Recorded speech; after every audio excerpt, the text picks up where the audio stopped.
رہے۔ مکہ کی فضا اہل اسلام کے لیے پہلے سے کہیں زیادہ تاریک ہو چکی تھی اور مسلمان ناقابل برداشت ظلم و ستم سے دوچار تھے۔ آخرکار ہجرت کی عام اجازت ہوئی تو دوسرے صحابہ کی طرح آپ بھی ہجرت کر کے مدینہ تشریف لے گئے۔ فضائل و مناقب، خاص آپ کے فضائل و مناقب سے متعلق کثیر روایتیں کتب احادیث میں وارد ہیں۔ ان میں سے چند ایک یہ ہیں۔ نمبر 1، آپ صلی اللہ علیہ وسلم نے ارشاد فرمایا کہ جنت میں ہر نبی کا ایک ساتھی ہوگا اور جنت میں میرا ساتھی عثمان ہوگا۔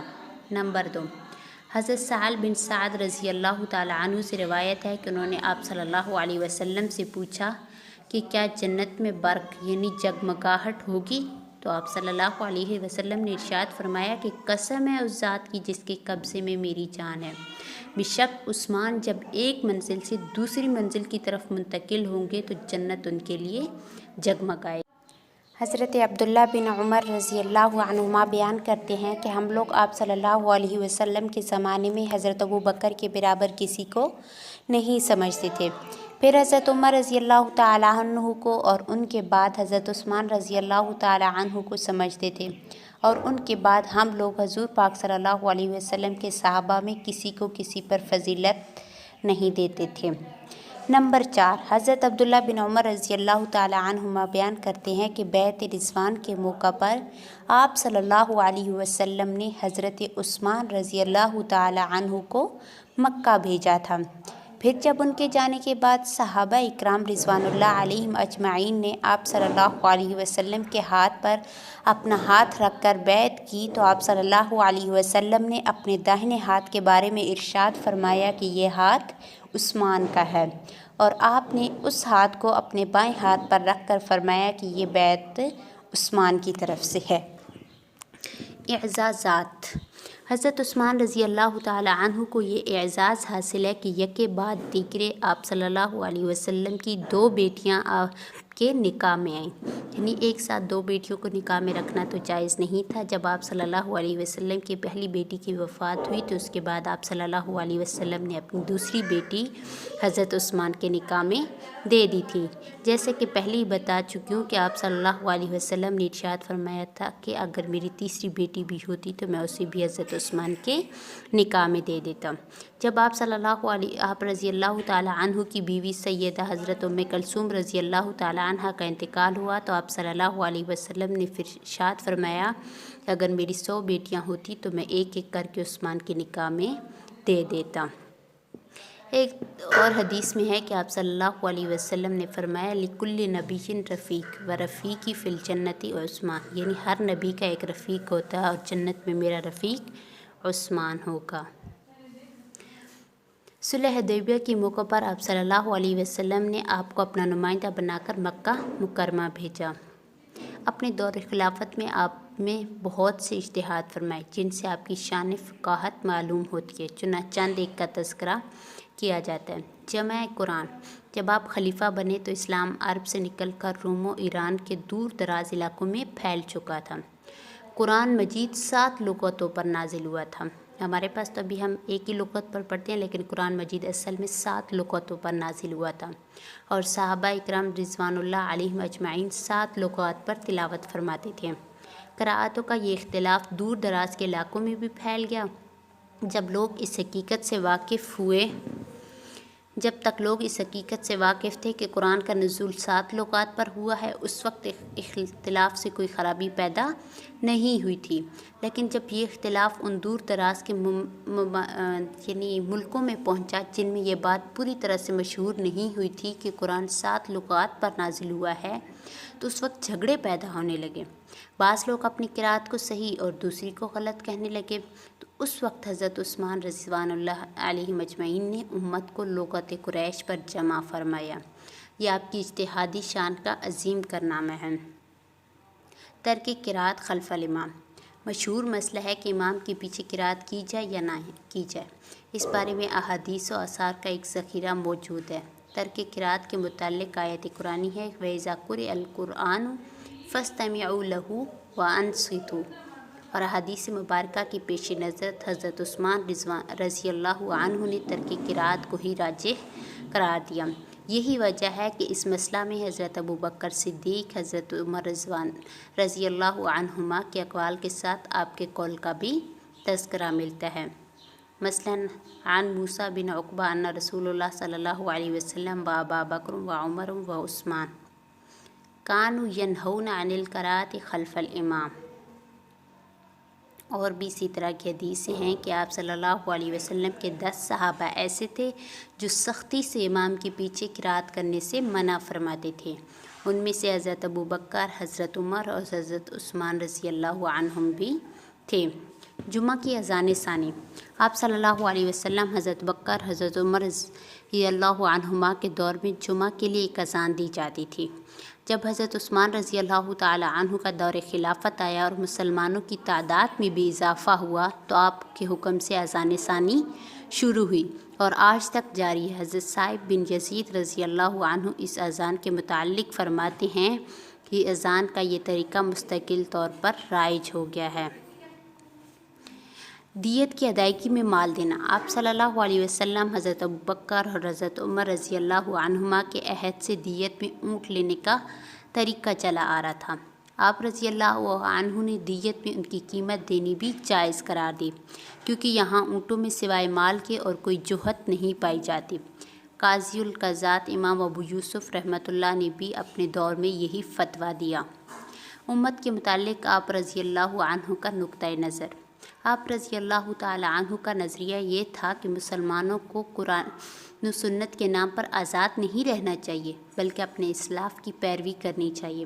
اسی وجہ سے جب آپ خلیفہ مقرر ہوئے تو حضرت عبد الرحمن بن عوف رضی اللہ عنہ نے آپ رضی اللہ عنہ سے عہد لیا کہ آپ شیخین کریمین کی سیرت پر چلیں گے۔ آپ رضی اللہ عنہ نے اس کو قبول کر لیا۔ آپ مجتہد ہونے کے باوجود حضرت ابوبکر، حضرت عمر کی پیروی کرتے تھے۔ مثلاً حضرت عمر رضی اللہ تعالی عنہ کے دور مبارک میں بھی پورا مہینہ 20 رکعت تراویح پڑھی جاتی تھی۔ آپ نے بھی انہی کی اتباع میں اسی پر دوام فرمایا۔ صحابہ اکرام حضرت عمر رضی اللہ تعالی عنہ کے زمانہ میں 20 رکعت تراویح پڑھتے تھے اور حضرت عثمان رضی اللہ تعالی عنہ کے زمانہ میں لمبے قیام کی وجہ سے سہارا لے کر کھڑے ہوتے تھے۔ آپ رضی اللہ تعالی عنہ کا فرمان یہ تھا کہ مسلمانوں کو جب بھی عروج ملا ہے وہ اسلاف کے نقش قدم پر چلنے سے ملا ہے۔ آپ رضی اللہ تعالی عنہ کا فرمان ہے کہ تم جس مقام پر پہنچے ہو وہ پہلوں کی تقلید سے پہنچے ہو۔ خیال کرنا دنیا کہیں تمہیں حکم الہی سے دوسری طرف نہ پھیر دے۔ خلافت۔ حضرت عمر رضی اللہ تعالی عنہ نے اپنے آخری وقت میں ایک کمیٹی بنائی جس میں حضرت عثمان، حضرت علی، حضرت سعد بن ابی وقاص، حضرت عبد الرحمن بن عوف، حضرت طلحہ بن عبداللہ اور حضرت زبیر بن عوام رضی اللہ تعالی عنہم کو شامل کیا اور ارشاد فرمایا کہ یہ وہ لوگ ہیں جب آپ صلی اللہ علیہ وسلم دنیا سے تشریف لے گئے تو ان سے راضی اور خوش تھے، اس لیے یہ لوگ جن کو خلیفہ بنا دے وہی مسلمانوں کا خلیفہ ہوگا۔ چنانچہ حضرت عمر رضی اللہ تعالی عنہ کے بعد اس کمیٹی کے اتفاق سے حضرت عثمان غنی رضی اللہ تعالی عنہ 1 محرم الحرام سن 22 ہجری میں حضور پاک صلی اللہ علیہ وسلم کے تیسرے خلیفہ کے طور پر نامزد کیے گئے اور لوگوں نے آپ کے ہاتھ پر بیعت کی۔ آپ نے کل 12 سال تک خلافت کی ذمہ داری نبھائی، جس میں 6 سال تو نہایت اطمینان و سکون کے ساتھ گزرے اور مسلمانوں کی بڑی ترقی ہوئی، مگر آخر کے 6 سال آپ صلی اللہ علیہ وسلم کی خبر کے مطابق کہ اے عثمان، اللہ تعالیٰ تمہیں خلافت کی قمیص پہنائے گا جسے منافقین اتارنا چاہیں گے مگر تم نہ اتارنا۔ شہادت کی بشارت۔ آپ صلی اللہ علیہ وسلم نے آپ کی شہادت کی خبر پہلے ہی دے دی تھی۔ چنانچہ حضرت انس رضی اللہ تعالی عنہ بیان کرتے ہیں کہ آپ صلی اللہ علیہ وسلم احد پہاڑ پر چڑھے۔ اس وقت آپ کے ساتھ حضرت ابوبکر، حضرت عمر اور حضرت عثمان غنی رضی اللہ تعالی عنہم تھے۔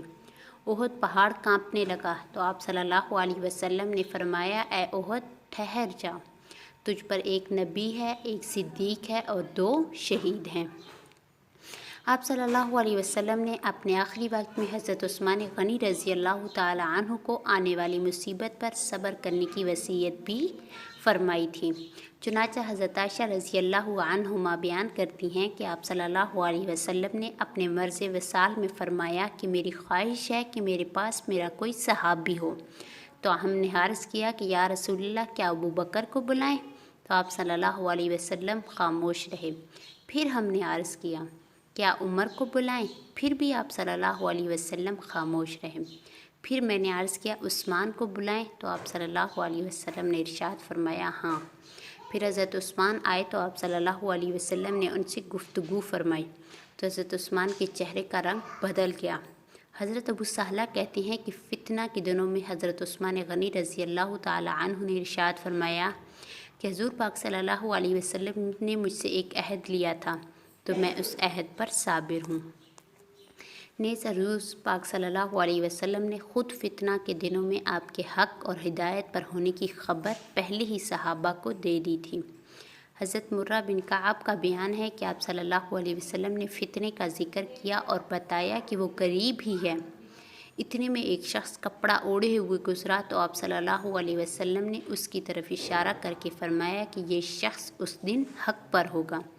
راوی کہتے ہیں کہ میں اس شخص کی طرف گیا تو وہ حضرت عثمان تھے۔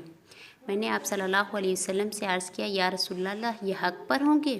تو آپ صلی اللہ علیہ وسلم نے فرمایا کہ ہاں یہ حق پر ہوں گے۔ ذی الحجہ سن 35 ہجری کو جمعہ کا دن تھا۔ حضرت عثمان غنی نے رات کو خواب میں آپ صلی اللہ علیہ وسلم کو دیکھا کہ آپ صلی اللہ علیہ وسلم فرما رہے ہیں کہ اے عثمان ہمارے پاس آ کر افطار کرو۔ صبح کو حضرت عثمان نے روزہ رکھا اور اسی دن عصر کے بعد جب آپ قرآن شریف کی تلاوت میں مصروف تھے تو ظالموں نے آپ کو شہید کر دیا اور آپ کے خون کا پہلا قطرہ سورۃ بقرہ کی اس آیت پر گرا فَسَيَكْفِيكَهُمُ اللَّهُ وَهُوَ السَّمِيعُ الْعَلِيمُ۔ تو عنقریب اللہ ان کی طرف سے تمہیں کفایت کرے گا اور وہی سنتا ہے اور جانتا ہے۔ صلح حدیبیہ اور بیعت رضوان۔ 6 ہجری میں آپ صلی اللہ علیہ وسلم نے خواب میں دیکھا کہ آپ اپنے صحابہ کے ہمراہ مکہ معظمہ تشریف لے گئے اور کعبۃ اللہ کا طواف کیا۔ اس کے بعد کسی نے سر کے بال منڈوائے اور کسی نے کتروائے۔ آپ نے یہ خواب صحابہ کو سنایا، سب نہایت خوش ہوئے۔ اس کے بعد آپ صلی اللہ علیہ وسلم اسی سال ذوالقعدہ کے مہینے میں عمرہ کے ارادہ سے مکہ معظمہ کا سفر شروع کیا۔ صحیح روایات کی بنیاد پر آپ کے ہمراہ جماعت صحابہ اکرام رضوان اللہ علیہم اجمعین کی تعداد 1400 اور 1500 کے درمیان ہے۔ مقام ذوالحلیفہ پہنچ کر سب نے احرام باندھا، پھر آگے حدیبیہ تک پہنچے۔ کفار مکہ نے مزاحمت کی کہ ہم مکہ نہیں آنے دیں گے۔ آپ صلی اللہ علیہ وسلم نے صحابہ اکرام کے مشورے سے اپنا سفیر سیدنا عثمان رضی اللہ عنہ کو بنا کر بھیجا کہ آپ جا کر مکہ والوں کو سمجھائیں کہ ہم لڑنے کی نیت سے نہیں آئے بلکہ کعبہ کا طواف کر کے واپس چلے جائیں گے۔ سیدنا عثمان رضی اللہ عنہ مکہ پہنچے اور ان کو یہ بات سمجھانے کی بھرپور کوشش کی، لیکن کفار مکہ نے ضد کی وجہ سے اسے قبول کرنے سے صاف صاف انکار کر دیا۔ جب سیدنا عثمان غنی رضی اللہ عنہ مکہ جانے لگے تو کسی صحابی نے یہ بات کہہ دی کہ عثمان کی قسمت اچھی ہے، وہ مکہ جا کر کعبہ کا طواف کریں گے، مگر ہمیں کفار اجازت دیں یا نہ دیں۔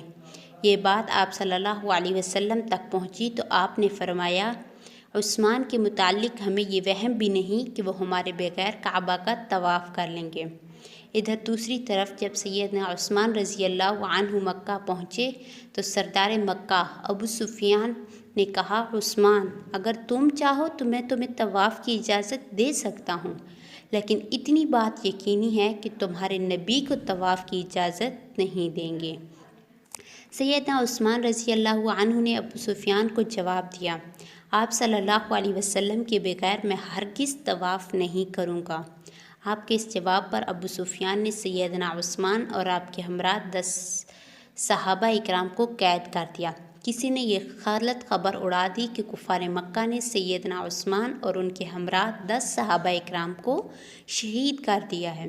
اس خبر سے آپ صلی اللہ علیہ وسلم کو شدید صدمہ پہنچا۔ آپ اٹھے اور میدان حدیبیہ میں ایک درخت کے نیچے تشریف لے گئے۔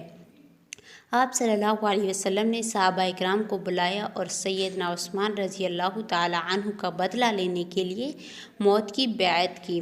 جب آپ بیعت لے رہے تھے تو آپ صلی اللہ علیہ وسلم نے اپنا ایک ہاتھ کو سیدنا عثمان رضی اللہ تعالی عنہ کا ہاتھ قرار دیا۔ اسی بیعت کو بیعت رضوان کہتے ہیں۔ لیکن بعد میں پتہ چلا کہ شہادت عثمان والی خبر سچی نہ تھی، تو آپ صلی اللہ علیہ وسلم نے حکم دیا کہ کفار کے کچھ لوگوں کو قید کر لو۔ مسلمان نے کفاروں کے چند لوگوں کو قید کر لیا۔ تب کافروں نے مجبور ہو کر سیدنا عثمان اور ان کے ساتھیوں کو رہا کیا اور اس کے بدلے اپنے لوگوں کو رہا کروایا۔ مکارم اخلاق۔ قسام ازل نے آپ کے خمیر میں اخلاق عالیہ، صفات حمیدہ، عادات شریفہ اور خصائل کریمہ کوٹ کوٹ کر بھر دیے تھے۔ چنانچہ تاریخ الخلفاء میں بحوالہ ابن عساکر حضرت ابو ہریرہ کی روایت موجود ہے کہ آپ صلی اللہ علیہ وسلم نے ارشاد فرمایا، میرے صحابہ میں سے عثمان خلق کے اعتبار سے مجھ سے زیادہ مشابہ ہیں۔ صحیح بخاری باب ہجرت الحبشہ میں سیدنا عثمان رضی اللہ تعالی عنہ کا اپنا فرمان موجود ہے کہ میں آپ صلی اللہ علیہ وسلم کی صحبت سے مستفید ہوا اور آپ صلی اللہ علیہ وسلم کے ہاتھ پر بیعت بھی ہوا۔ اللہ کی قسم، نہ تو میں نے آپ صلی اللہ علیہ وسلم کی نافرمانی کی، نہ ہی خیانت کی، یہاں تک کہ اللہ تعالیٰ نے آپ کو وفات دی۔ اس کے بعد حضرت ابوبکر کو خلیفہ بنایا گیا۔ خدا کی قسم، نہ تو میں نے ان کی حکم عدولی کی اور نہ ہی ان کی خیانت کی۔ پھر حضرت عمر رضی اللہ تعالی عنہ کو خلیفہ بنایا گیا۔ خدا کی قسم، نہ میں نے کبھی ان کی نافرمانی کی، نہ کسی تعمیل حکم سے جی چرایا اور نہ ہی ان سے فریب کیا۔ مشکات المصابیح میں حضرت انس رضی اللہ تعالی عنہ سے روایت ہے کہ آپ صلی اللہ علیہ وسلم نے ارشاد فرمایا، میری امت میں سب سے زیادہ باحیا عثمان ہے۔ اس کے ساتھ دوسری روایت کو ملایا جائے جس میں ہے کہ حیا ایمان کا شعبہ ہے۔ اس شعبہ ایمانی میں سیدنا عثمان کو امتیازی حیثیت حاصل ہے۔ انکساری و تواضع کا یہ عالم ہے کہ 3 بر اعظموں کے فاتح ہیں، لیکن جب ایک غلام نے آپ کی دعوت کی تو آپ رضی اللہ تعالی عنہ اسے خوشی خوشی قبول فرما لیا۔ چنانچہ صحیح بخاری میں ہے کہ حضرت عثمان رضی اللہ تعالی عنہ نے مغیرہ بن شعبہ کے ایک غلام کی دعوت کو قبول فرمایا۔ زہد و تقویٰ کی بلندی ملاحظہ فرمائیے۔ حضرت عثمان فرماتے ہیں کہ میں نے کبھی گانا نہیں سنا اور نہ ہی کبھی لہو و لعب کی تمنا کی۔ سیدنا صدیق اکبر اور سیدنا عثمان رضی اللہ عنہما نے زمانۂ جاہلیت میں بھی شراب نہیں پی۔ صلہ رحمی پہ بھی آپ کا مقام بہت بلند ہے۔ حضرت ام المؤمنین سیدنا عائشہ کا فرمان موجود ہے کہ سیدنا عثمان رضی اللہ عنہ سب سے زیادہ صلہ رحمی کرنے والے تھے۔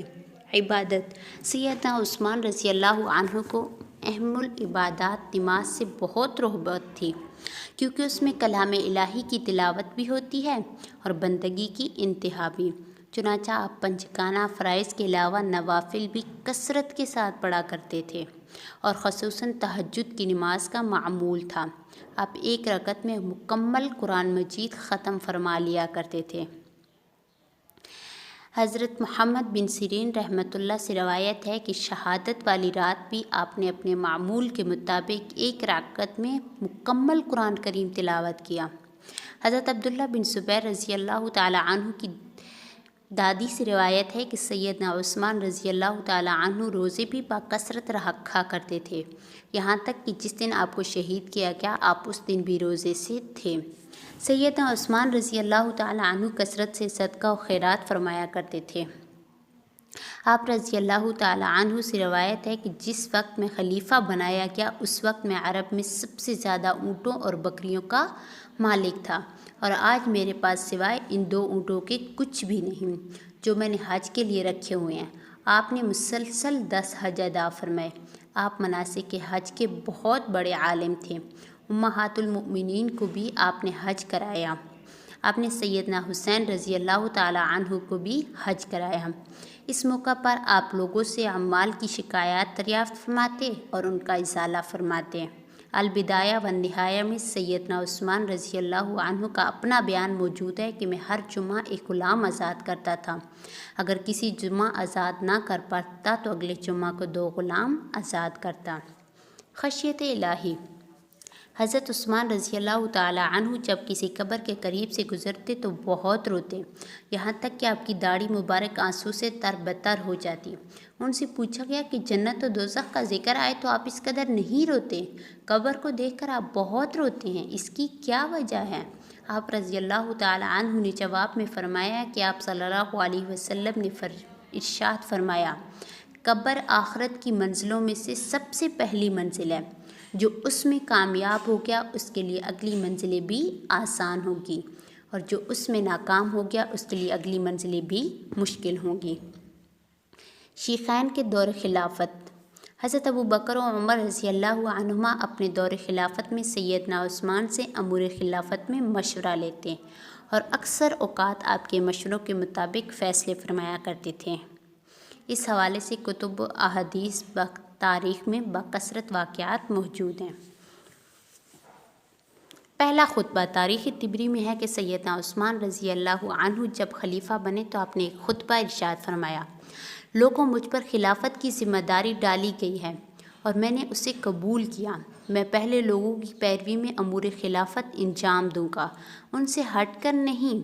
قرآن و سنت پر عمل کرنے کے بعد تم سب کے میرے اوپر 3 بنیادی حقوق ہیں۔ اجماعی امور میں پہلے پیشواؤں کی اتباع کرنا، غیر اجماعی امور میں اہل خیر کے طریقے کو اپنانا، اور یہ کہ میں تم میں سے کسی پر کسی طرح کی کوئی زیادتی نہ کروں، اور تم خود بھی ایسے کام نہ کرنا جس سے تم سزا کے مستحق بن جاؤ۔ دنیا کی بے ثباتی کو ہر وقت ملحوظ رکھو اور اس کے دھوکے سے بچو۔ خلافت عثمانی کے نمایاں کارنامے۔ سیدنا عثمان رضی اللہ عنہ نے جن حالات میں عہدہ خلافت اٹھایا، اگرچہ وہ مشکل ترین حالات تھے، لیکن اس کے باوجود آپ کی فراست، سیاسی شعور اور حکمت عملیوں کی بدولت اسلام کو خوب تقویت ملی۔ اسلام پھیلا، اسلامی تعلیمات سے زمانہ روشن ہوا۔ آپ نے خلیفہ بننے کے بعد سب سے پہلے لوگوں کو نماز عصر پڑھائی۔ آپ نے فوجیوں کے وظائف میں 100 درہم کے اضافے کا اعلان کیا۔ اس کے ساتھ ساتھ طرابلس، قبرص اور آرمینیا میں فوجی مراکز قائم کیے۔ چونکہ اس وقت فوجی سواریاں اونٹ اور گھوڑے ہوا کرتے تھے، اس لیے فوجی سواریوں کے لیے چراگاہیں بنائیں۔ مدینہ کے قریب ربضہ کے مقام پر 10 میل لمبی 10 میل چوڑی چراگاہ قائم کی۔ مدینہ سے 20 میل دور مقام نقیع پر اسی طرح مقام ضربہ پر 6 میل لمبی چوڑی چراگاہیں بنوائیں۔ ہر چراگاہ کے قریب چشمے بنائے اور چراگاہ کے منتظمین کے لیے مکانات تعمیر کروائے۔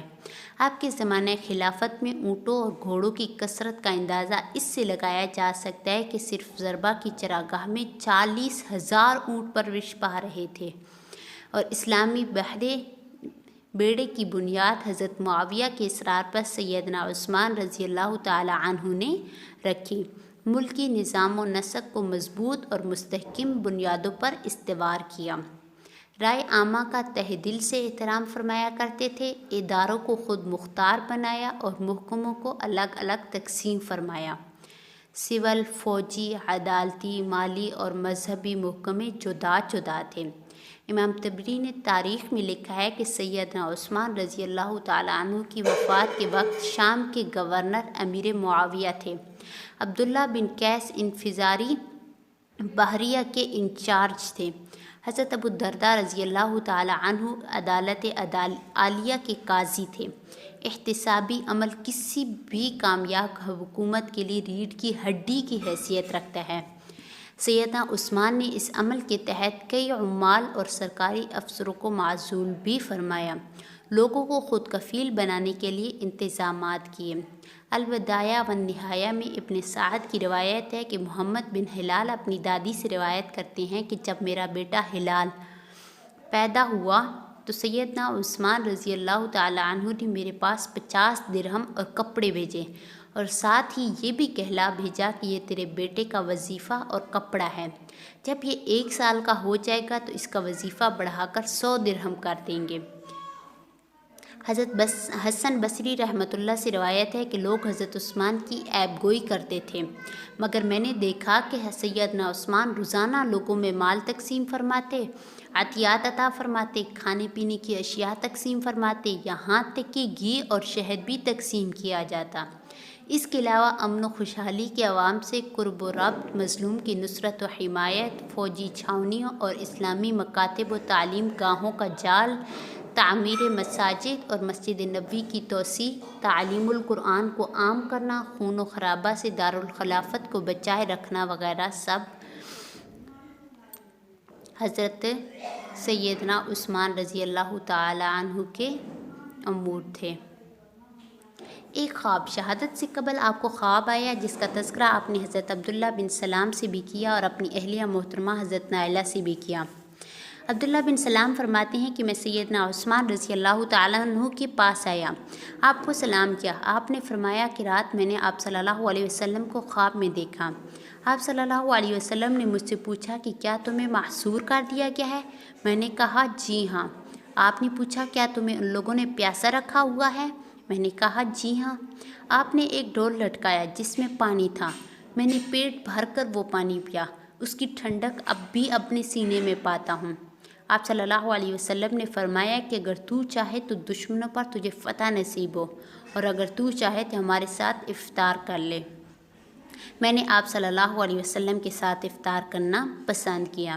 عبداللہ بن سلام کہتے ہیں کہ اسی دن سیدنا عثمان رضی اللہ تعالی عنہ کو شہید کر دیا گیا۔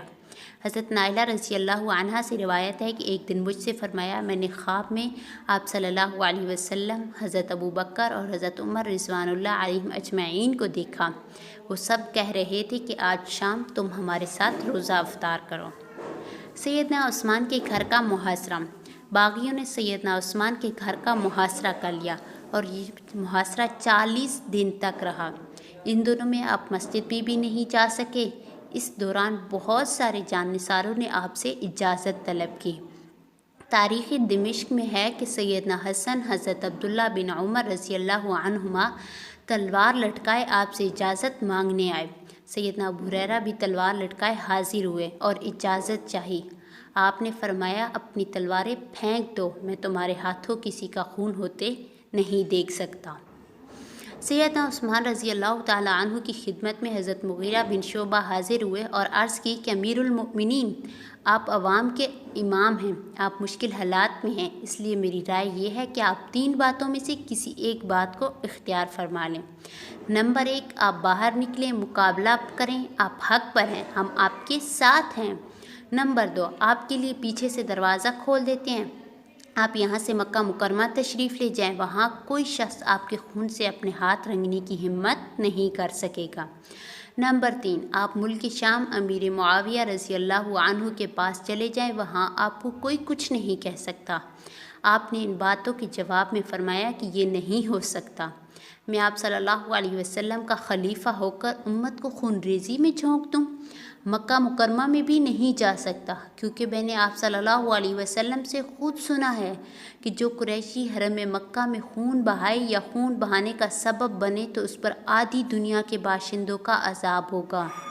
جہاں تک شام جانے کا تعلق ہے تو یہ اس لیے نہیں ہو سکتا کہ میں دارالہجرت اور حضور پاک صلی اللہ علیہ وسلم کا پڑوس نہیں چھوڑ سکتا۔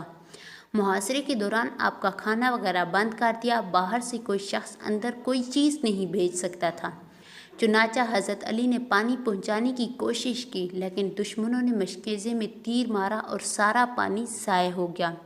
اسی طرح ام المؤمنین سیدہ ام حبیبہ نے بھی کوشش کی۔ سیر اعلام النبلہ میں ہے کہ حضرت صفیہ نے بھی کوشش کی لیکن کامیاب نہ ہو سکی۔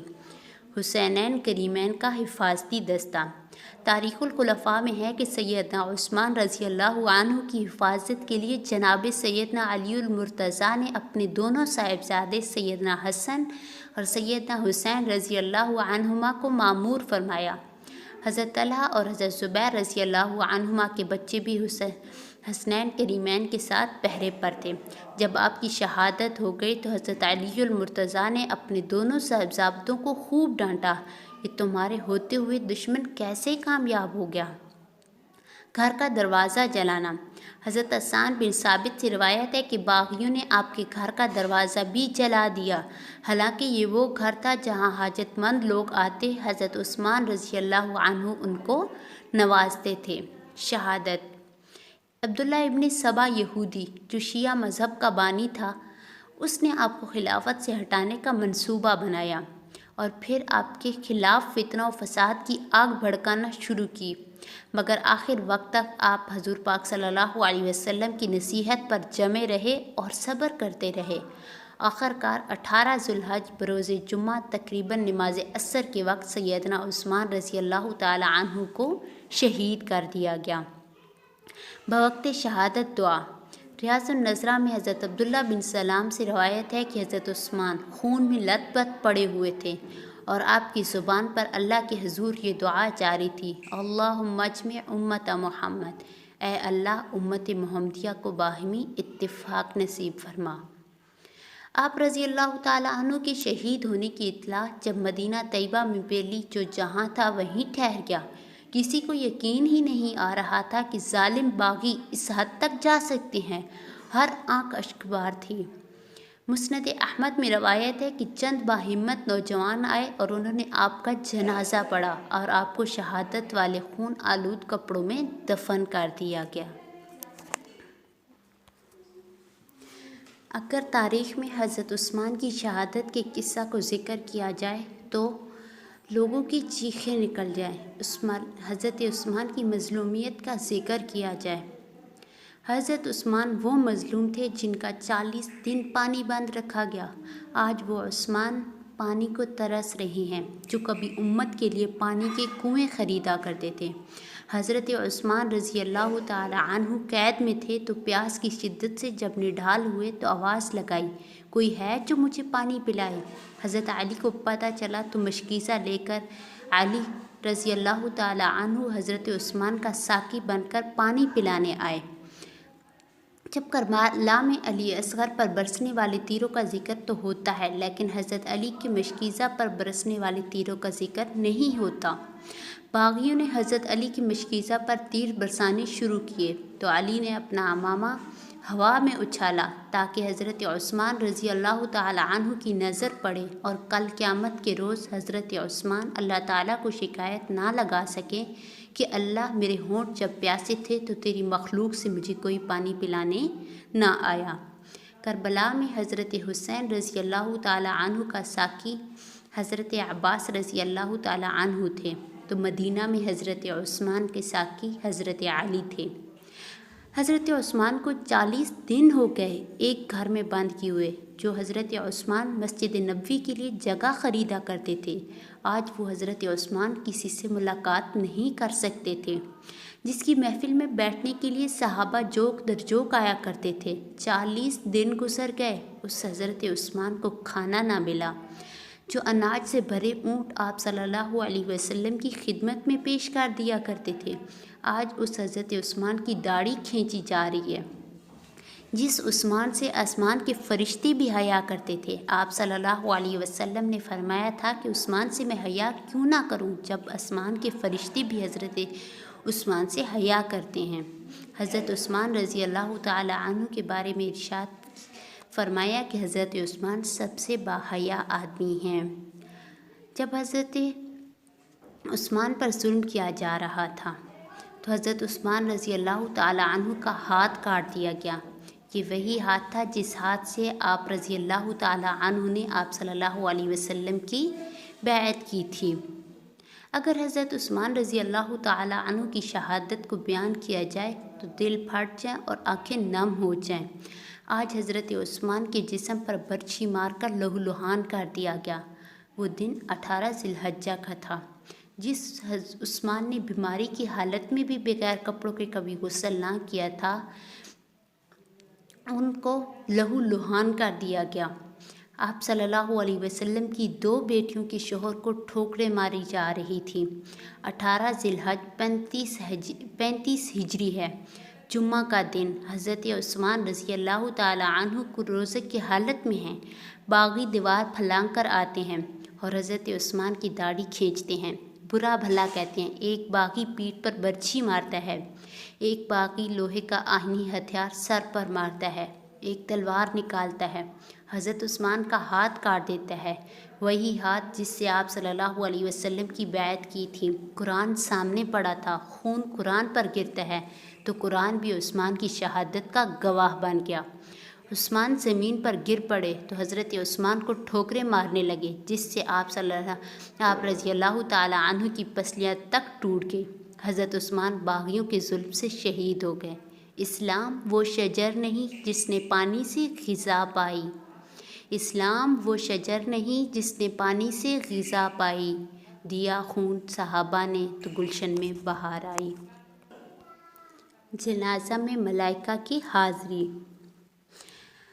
معرفت الصحابہ میں سہم سے روایت ہے کہ جب حضرت عثمان رضی اللہ تعالی عنہ کا جنازہ لے کر ہم جا رہے تھے تو لوگوں میں خوف و ہراس پھیلا ہوا تھا کہ کہیں باغی لوگ آپ کی لاش مبارک کی بے حرمتی نہ کر دیں۔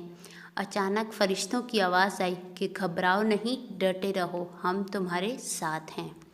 سیدنا عثمان رضی اللہ تعالی عنہ کا وصیت نامہ۔ البدایہ والنہایہ میں امام ابن کثیر رحمۃ اللہ علیہ نے لکھا ہے کہ علاء بن فضل اپنے والد سے روایت کرتے ہیں کہ باغیوں نے جب حضرت عثمان کو شہید کر دیا تو ان کے وہاں سے فرار ہونے کے بعد ایک صندوق کو کھولا گیا۔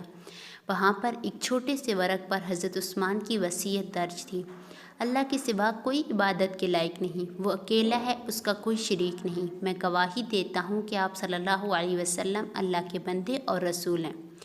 جنت اور دوزخ حق ہے اور روز قیامت اللہ تعالیٰ لوگوں کو قبروں سے اٹھائے گا اور اللہ تعالیٰ وعدہ خلافی نہیں کرتا۔ میں اسی عقیدے پر زندہ رہا، اسی پر مرا اور قیامت کے دن اسی پر اٹھایا جاؤں گا۔ حضرت عثمان کی شہادت کا واقعہ بس اتنا ہی۔ امید ہے آپ سب کو معلوم ہو گیا ہوگا۔ تفصیل سے بیان کرتی لیکن ٹائم کی کمی تھی، جس کی وجہ سے میں تفصیل سے واقعہ بیان نہ کر سکی۔ اب آگے عید غدیر کے بارے میں۔ عید غدیر آپ کو میں نے بیان کیا تھا کہ عید غدیر 18 ذی الحجہ کو منائی جاتی ہے اور یہ ایک فرقہ ہے۔ عید غدیر 18 ذی الحج، من گھڑت پس منظر اور حقائق۔ عید غدیر قمری مہینے ذی الحج کی 18 تاریخ کو منائی جاتی ہے۔ ایک خاص گروہ اس عید کو بڑے جوش و خروش سے مناتا ہے اور اسے عیدوں کی عید قرار دیتا ہے۔ عید غدیر منانے والے اس کا پس منظر یوں بیان کرتے ہیں: آپ صلی اللہ علیہ وسلم نے حجۃ الوداع سے فارغ ہو کر جب مدینہ پلٹنے کا سفر شروع کیا تو غدیر خم کے مقام پر پڑاؤ ڈالا اور صحابہ کرام رضوان اللہ علیہم اجمعین کو جمع کیا۔ اس موقع پر یہ آیت نازل ہوئی: الیوم اکملت لکم دینکم واتممت علیکم نعمتی ورضیت لکم الاسلام دینا۔ رسول صلی اللہ علیہ وسلم نے تمام لوگوں کو اپنے دین پہنچا دینے پر گواہ بنایا اور سیدنا علی رضی اللہ تعالی عنہ کو اپنے پاس بلایا۔ آپ صلی اللہ علیہ وسلم نے سیدنا علی کا ہاتھ پکڑ کر بلند کیا اور فرمایا: من کنت مولاہ فہذا علی مولاہ۔ جس کا میں مولا ہوں اس کے یہ علی مولا ہیں۔ رسول صلی اللہ علیہ وسلم نے یہ عام اعلان کر کے سیدنا علی رضی اللہ تعالی عنہ کو ولایت و خلافت سونپی، جس پر وہاں موجود تمام لوگوں نے سیدنا علی رضی اللہ تعالی عنہ کے ہاتھ پر بیعت کی۔ یہ 18 ذی الحج کا دن تھا۔ سیدنا علی کی ولایت کے منصب پر فائز ہونے کی خوشی میں ہر سال سیدنا علی رضی اللہ تعالی عنہ کے ولایت کے منصب پر فائز ہونے کی خوشی میں ہر سال اس دن عید منائی جاتی ہے۔ یہ اس عید کا پس منظر بیان کیا جاتا ہے۔ ہر سال ذی الحج کا مہینہ شروع ہوتے ہی عید غدیر کے نام سے بڑے بڑے اشتہارات چھپوا کر جگہ جگہ چسپاں کرا دیے جاتے ہیں اور پھر ایک مخصوص طبقہ پرزور طریقے سے یہ عید مناتا ہے۔ اس کے برعکس حقائق کیا ہیں؟ حقائق کیا ہیں؟ یہ غدیر خم کے نام سے خلافت علی رضی اللہ تعالی عنہ کے تعلق سے جتنی بھی روایات بیان کی جاتی ہیں وہ ضعیف یا موضوع ہیں۔ غدیر خم کے متعلق جو صحیح روایت منقول ہے وہ اس قصے اور کہانی کے بالکل برعکس ہے۔ وہ روایت یہ ہے، سیدنا زید رضی اللہ تعالی عنہ فرماتے ہیں کہ آپ صلی اللہ علیہ وسلم نے غدیر خم کے مقام پر ہمیں ایک خطبہ ارشاد فرمایا۔ آپ صلی اللہ علیہ وسلم نے اللہ تعالیٰ کی حمد و ثنا بیان کرنے کے بعد فرمایا، لوگو آگاہ رہو، میں بھی تمہاری طرح ایک انسان ہوں، قریب ہے کہ میرے رب کی طرف سے میرے پاس پیغام آئے اور میں اسے قبول کر لوں۔ میں تمہارے درمیان 2 شکل چھوڑے جا رہا ہوں، ان میں سے پہلا شکل اللہ تعالیٰ کی کتاب ہے، اس میں ہدایت اور نور ہے۔ تم اللہ کی کتاب کو لازم پکڑو اور اس کے ساتھ مضبوطی اختیار کرو۔ آپ صلی اللہ علیہ وسلم نے لوگوں کو کتاب اللہ پر خوب ابھارا اور انہیں رغبت دلائی۔ پھر آپ صلی اللہ علیہ وسلم نے فرمایا، دوسرا شکل میرے اہل بیت ہیں۔ میں اپنے اہل بیت کے بارے میں تمہیں اللہ یاد دلاتا ہوں، میں اپنے اہل بیت کے بارے میں تمہیں اللہ یاد دلاتا ہوں۔ ایک دوسری روایت میں ہے کہ من کنت مولاہ فہذا علی مولاہ کے الفاظ بھی منقول ہیں۔ غدیر خم سے متعلق اس روایت میں کہیں بھی سیدنا علی رضی اللہ تعالی عنہ کی خلافت کا ذکر نہیں ہے۔ اس سے متعلق تمام روایات کو بھی جمع کر لیا جائے تب بھی سیدنا علی رضی اللہ تعالی عنہ کی خلافت ثابت نہیں ہوتی ہے۔ روایت میں موجود لفظ مولاہ سے جو خلافت کا معنی لیا جاتا ہے وہ عقلی اور نقلی دونوں اعتبار سے درست نہیں ہے۔ نقلی اعتبار سے اس لیے درست نہیں ہے کہ صحیح احادیث میں خلیفہ اول کے بارے میں جو اشارات ہیں وہ سیدنا ابو بکر صدیق رضی اللہ تعالی عنہ کے بارے میں ہیں۔ عقلی اعتبار سے اس لیے درست نہیں ہے کہ اس حدیث میں یہ لفظ 2 مرتبہ ذکر ہوا ہے، ایک مرتبہ آپ صلی اللہ علیہ وسلم نے اپنے بارے میں اور دوسری مرتبہ سیدنا علی کے بارے میں ذکر فرمایا۔ دونوں جگہ یہ لفظ ایک ہی معنی اور ایک ہی سیاق و سباق کے تحت ذکر ہوا ہے۔ عقلی اعتبار سے ایک ہی جگہ وارد ہونے والے الفاظ کا معنی مختلف لینا درست نہیں، بلکہ جو معنی پہلے مولاہ کا لیا جائے گا وہی دوسرے مولاہ کا لیا جائے گا۔ مولاہ یہاں پر جس معنی میں ہے وہ ہے دوست، یعنی جس کا میں دوست ہوں علی بھی اس کا دوست ہے۔ دونوں جگہ اس لفظ کا ایک ہی معنی لینا اور وہ بھی دوست ہی کا معنی لینا 2 وجوہات کی بنا پر لازمی اور ضروری ہے۔ نمبر 1، اگر یہاں پر دوست کی بجائے خلیفہ کا معنی لیا جائے تو کیا ایک ایسا اشکال وارد ہوگا جو کبھی حل نہ ہو پائے گا۔ اگر یہ معنی لیا جائے کہ جس کا میں خلیفہ ہوں یا جس کا میں وصی ہوں علی بھی اس کے خلیفہ اور وصی ہیں، تو یہ اشکال آئے گا کہ آپ صلی اللہ علیہ وسلم کس کے خلیفہ یا وصی تھے۔ ظاہر ہے آپ صلی اللہ علیہ وسلم تو کسی کے خلیفہ یا وصی نہیں تھے۔ اگر پہلے مولاہ کا معنی دوست اور دوسرے کا معنی خلیفہ لیا جائے تو تب بھی یہ بعید از عقل بات ہے۔ نمبر 2، اسی حدیث کے اگلے الفاظ بھی اس بات کی تائید کرتے ہیں کہ لفظ مولاہ یہاں پر دوست کے معنی میں ہے نہ کہ خلیفہ کے۔ فرمایا، اللہم والم من والاہ، اے اللہ اسے دوست رکھ جو علی سے دوستی کرے اور اس سے دشمنی رکھ جو علی سے دشمنی کرے۔ یہاں پر وال اور والاہ بھی مولا کے مادہ سے ہیں۔ اگر مولاہ کے معنی ولایت یا خلافت کے لیں گے تو والن اور والاہ کی معنی کیا کریں گے؟ جہاں تک آیت الیوم اکملت لکم کا تعلق ہے تو یہ میدان عرفات میں نازل ہوئی تھی، نہ کہ غدیر خم کے مقام پر، جیسا کہ صحیح احادیث میں اس کی وضاحت آئی ہے۔ قصہ مختصر، 18 ذو الحج کو منائی جانے والی عید غدیر کی بنیاد محض بے بنیاد قصے اور کہانیاں ہیں، نہ ہی یہ شرعی عید ہے اور نہ ہی سلف صالحین میں کہیں اس کا ذکر ملتا ہے۔ 18 ذو الحج ہی کو سیدنا عثمان غنی رضی اللہ تعالی عنہ کی شہادت ہے۔ ممکن ہے کہ ایک خاص طبقہ سیدنا عثمان غنی رضی اللہ تعالی عنہ کی شہادت پر یوم شہادت پر تقیہ سے کام لے کر عید کا اہتمام کرتا ہو۔ آپ صلی اللہ علیہ وسلم نے اپنی امت کو بس 2 ہی عیدیں دی ہیں، ایک عید الفطر اور دوسری عید الاضحیٰ۔ حضرت علی کو مولا علی کہنے کا حکم۔ آپ صلی اللہ علیہ وسلم نے حجۃ الوداع سے قبل ماہ رمضان 10 ہجری میں حضرت علی رضی اللہ تعالی عنہ کو 300 آدمیوں پر سردار مقرر فرما کر یمن کی جانب روانہ فرمایا تھا۔ قیام یمن کے دوران کچھ ساتھیوں کو حضرت علی سے شکایات ہو گئے، اس میں حضرت بریدہ اسلمی رضی اللہ تعالی عنہ بھی شامل تھے۔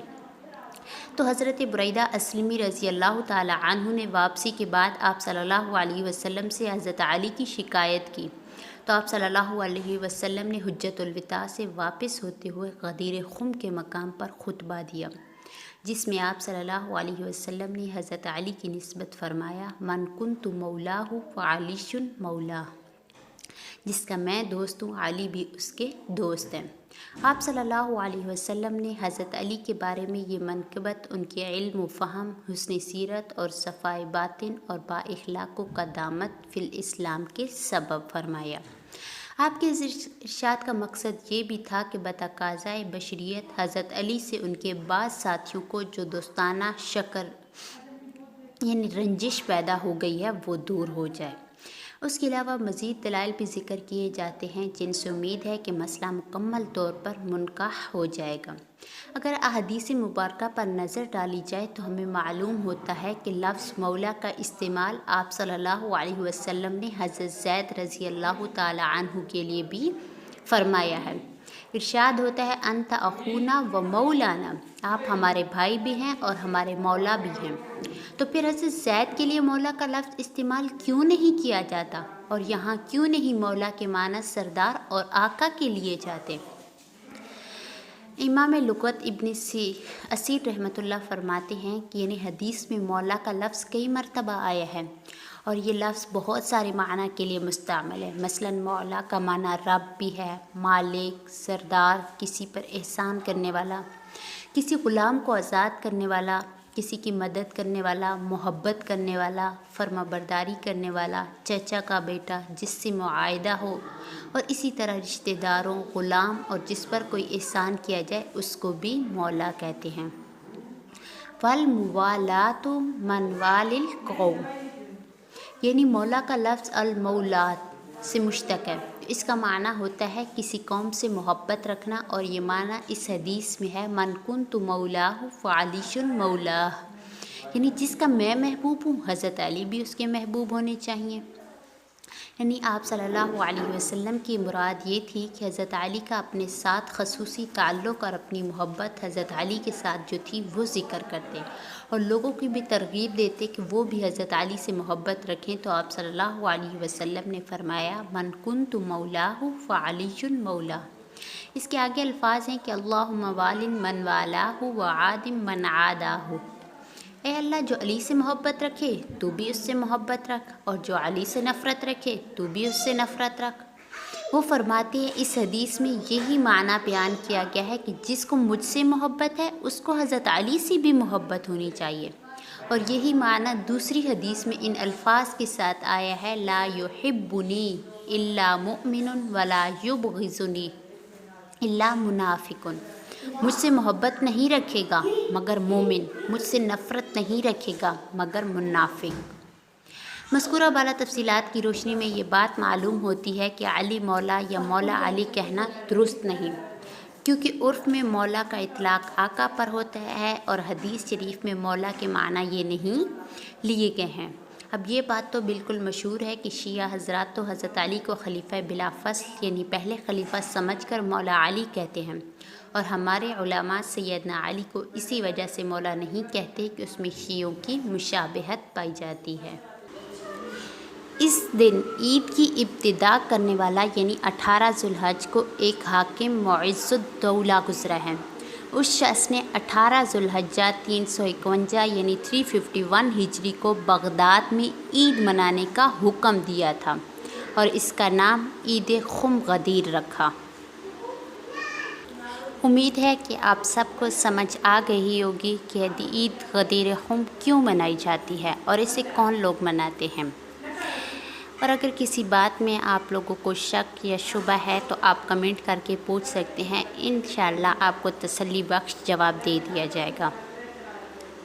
اگر آپ کو ویڈیو پسند آئے تو اسے لائک اور شیئر کیجیے گا، تاکہ اس سے لوگوں کو آگے فائدہ پہنچے اور لوگوں کو بھی معلوم ہو سکے کہ عید غدیر خم کیوں منائی جاتی ہے اور اسے کون لوگ مناتے ہیں، اور اس کو ایجاد کرنے والا شخص کون تھا اور اس نے اسے کیوں ایجاد کیا تھا۔ امید ہے آپ کو سمجھ آ گئی ہوگی۔ وآخر دعوانا ان الحمد للہ رب العالمین۔ اگر کوئی غلطی کوتاہی ہو گئی ہو تو اللہ تعالیٰ اسے معاف فرمائے۔ فی امان اللہ۔